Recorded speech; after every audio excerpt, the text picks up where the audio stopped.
Well, hi, I'm Mark Hutchinson. And I'm Laura Dobson. And we're here to disentangle spiritual, not religious. Shouldn't take us long, should it? How long have you got? Well, let's see. So, the question I've got for you, Laura, is in the last census, it's been proudly said by the humanists and indeed many of the press that for the first time we're a majority, not religious country. But I notice on the census, as I do every time, when nobody's asked whether they're spiritual. Do you think that makes a difference? Yeah, it's an interesting question. I suppose the religious question is about identity in some form. Which club do you belong to, as it were? Whereas spirituality is wider than that, isn't it? It's a club that we can all belong to. I like that idea. So, yeah, so these definitions of a specific club versus an open source, to use the current lingo, an open source space of the spirit. Yeah.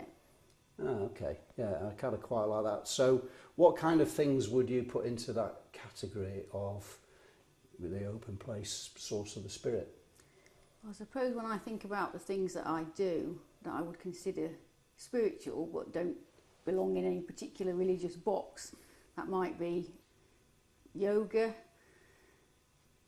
singing, different types of singing, even walking and...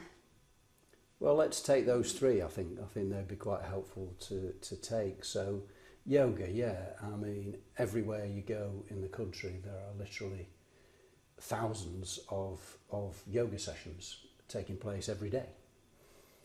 And yoga in itself is a fundamentally spiritual gig, isn't it? Yeah. So what are those people then?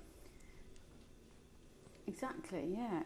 So they almost certainly, I guess, wouldn't say they're religious, but to use your language, but they also appear to be in a club. Yeah. They appear to be in a club, don't they? Does that make sense? Yeah. So this cohort here of spiritual, not religious, yeah. Funnily enough, they're not doing yoga at 10 or 11 on a Sunday morning, are they? But they are doing it at the same time in some form of ritual, Yeah. aren't they? Yeah, interesting. And then the singing. So what kind of singing feels most spiritual for you? I do a lot of meditative chanting. Like, again, some of it is linked to yoga, some of it's part of my yoga practice, some of it's linked to the Taizé community, particularly the Findhorn community. They do Taizé chanting. So it's something which is,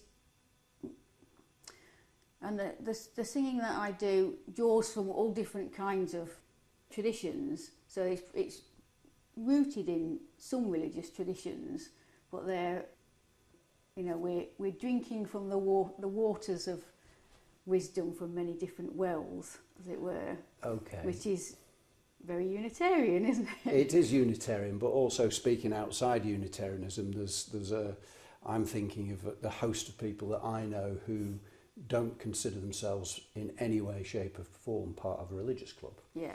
But love the choir, the choral performances, many of which, if perhaps not all of them, have got a spiritual context. Yeah.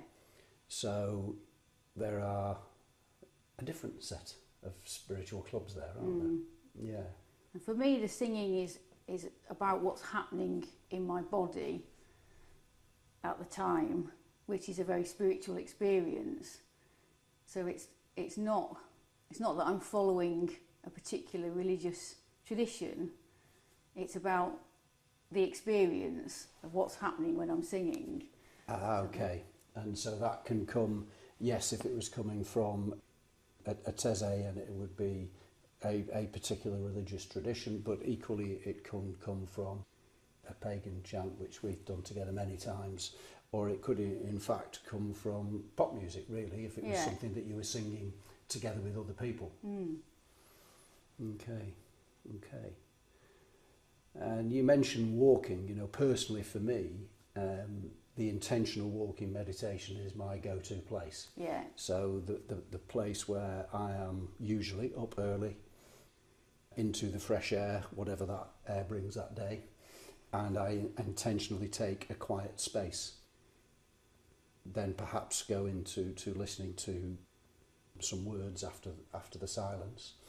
I do that as well, but that for me is not a religious club, it is my personal spiritual practice. Yeah. Is that what you meant by the walking? Yeah, yeah, absolutely. And how is it for you with the walking? Very similar, actually. Yeah, it's a practice that helps me to connect, and that's to connect with, as the phrase you use, the source. To connect with the nature that I'm walking through, and as I'm walking, I can feel what's happening in my body. My breathing is slowing, that my thoughts that are all very jumbled at the start are starting to slow down. And so for me it's an intensely spiritual practice, walking. Okay, so if we were to redo the census now, and I think it is possible that government does require help with a few things at the moment. If we were to rewrite the census and we included walking meditation, we included spiritual singing, and we included yoga as tick this box if you think you're spiritual. I wonder if we'd end up with a minority saying they're spiritual. Yeah. What do you think? I don't think we would.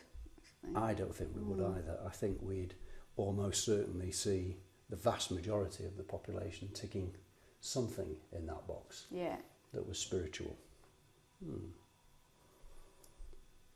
Well, I think we've sorted that out then, haven't we? Yeah, all sorted. Great. Thank you. Thank you.